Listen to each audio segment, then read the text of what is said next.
All right, welcome back, everyone. Josh Weber here, co-founder of Big Red Jelly. Today, we're going to dive into the very first chapter of the first phase here at Big Red Jelly, which is brand. If you remember correctly, we had a proven 3-step process that will help accelerate growth for your business, especially in marketing and advertising. And the first step is brand. Out of brand, build growth. So we're going to dive deep into brand, and we're going to look at the first chapter of brand, which is brand discovery. So if you're an entrepreneur, solopreneur, small business owner, you're thinking about being a business owner, you're a leader, you're in business, or even a personal brand, which by the way, everyone is, whether you accept it or not, this chapter is going to help you dive deeper and discover, explore what your brand really is all about. Because if you can't identify who and what your brand is about, everything else is going to be hard. Everything else is going to be lethargic, inefficient. Your marketing, advertising, and sales are going to struggle, right? And oftentimes we just skip right to that part, right? We skip right to, it's time to go run ads. It's time to spend money on an ad campaign. It's time to do some marketing. It's time to get some sales. And that is necessary. You need revenue. But in order for that to be more efficient,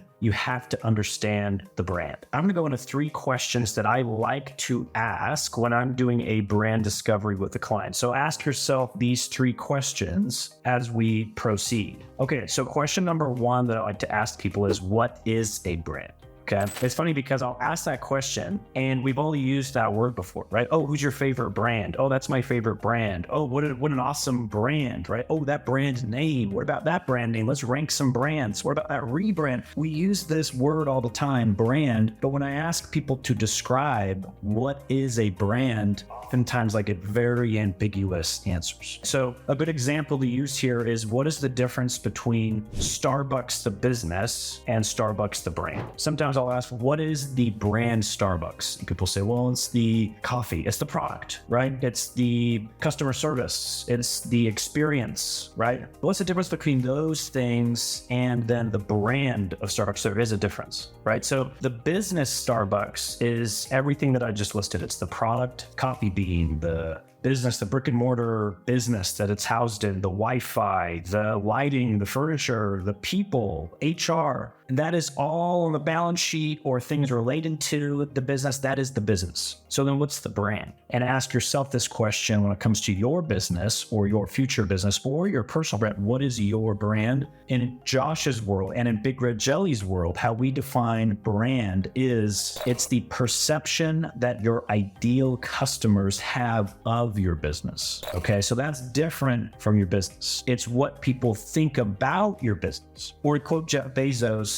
your brand is what people say about you when you're not in the room. And so you might be saying, well, I don't have total control over that. And you're right, you don't. You don't have total control over the perception that people have of your business, but you can definitely influence it, right? So now when you think about Starbucks, you think, okay, when you ask people their opinion about Starbucks, what their perception is, you'll probably hear some trends. They like the consistency. They like the Wi-Fi and how it's always there. They like the ambiance inside. They like the variety of food options. They like how it's always in a convenient location. It's easy to get in and out, right? They probably won't say the price, right? They probably won't say it's the groundbreaking taste of the coffee, but there are certain elements that make it a hit for their ideal customer. Now, notice how I said it's the perception your ideal customer has of your business. So question number 1 is, what is a brand? You got to answer that question for yourself, right? What do your customers think about you? Then your mind starts to think, well, how can I influence that perception? Then you get into, that's a lot more than just a logo, or a brand is a lot more than just visual identity. So it's the messaging, it's the customer service, it's the product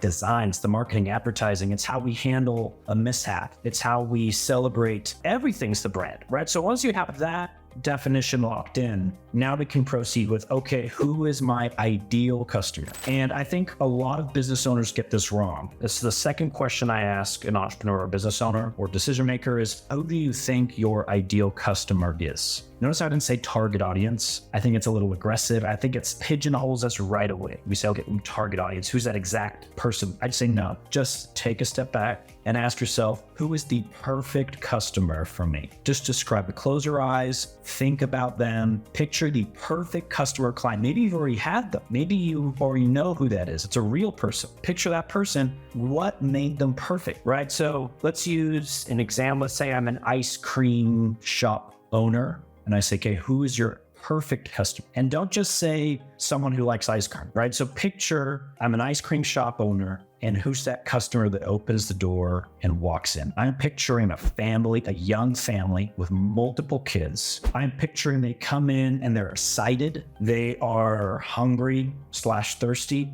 They are creative. They want to try a dozen different flavors. They are a little daring, maybe. They want to try something they haven't tried before. We're not boring people. So I'm picturing, now all of a sudden I'm picturing a young, energetic, thirsty, and hungry family who's creative, who wants to try new things, who's energetic. And I'm picturing this family getting the customers around them excited. Just by them going through, saying, oh, I'll try that, I'll try that. What's that like? How sweet is that one? I've never had that. Let me try that one. Now I'm picturing that family, and they sit down and they eat. They're clean, they leave, and they come back again. That's the perfect family for me. So you can start to dream up this scenario of who your ideal customer or client is. Do that exercise often. Now, this is another video for another time, but my follow-up question or encouragement for that ideal customer exercise is, now it's time to be obsessed with that person. You need to become one of those people. They're probably very similar to you as the business owner. That's probably why you started the business. So you need to become obsessed with that person in a non-creepy way.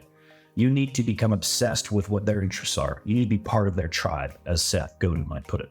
So that's question number 2, right? Is describe or who is your ideal customer client, and don't get lazy, right? Don't just say one or two little adjectives. I want you to actually picture that person. Question number 3 then, and this might seem disconnected, but it's really not. And I used to not be a believer in kind of internal core values when it comes to brand. But the more that I run this agency, I see how important it is to have a purpose locked in before you even think about core values, elevator pitch, UVPs, brand messaging and copywriting, visual identity. Like, see, it all starts from here. So question number 3 is, what's your purpose? What is your why? Always start with why. Why did you start the business? Why are you working there? And try to explore avenues that are a little bit greater than top line revenue, right? Try to explore, well, why you want the revenue? What do you want to do? Like, actually ask yourself a why question 1, 2, 3, 4, 5 levels deep till you really get to your why. That does matter because everything else will build off of that. Whether you accept it or not, your employees, your partners are emotional creatures. Likewise with your customers, your clients, and your partners. So you have to have a purpose because that will bleed through, whether you accept it or not. Otherwise it won't work. The authenticity runs out.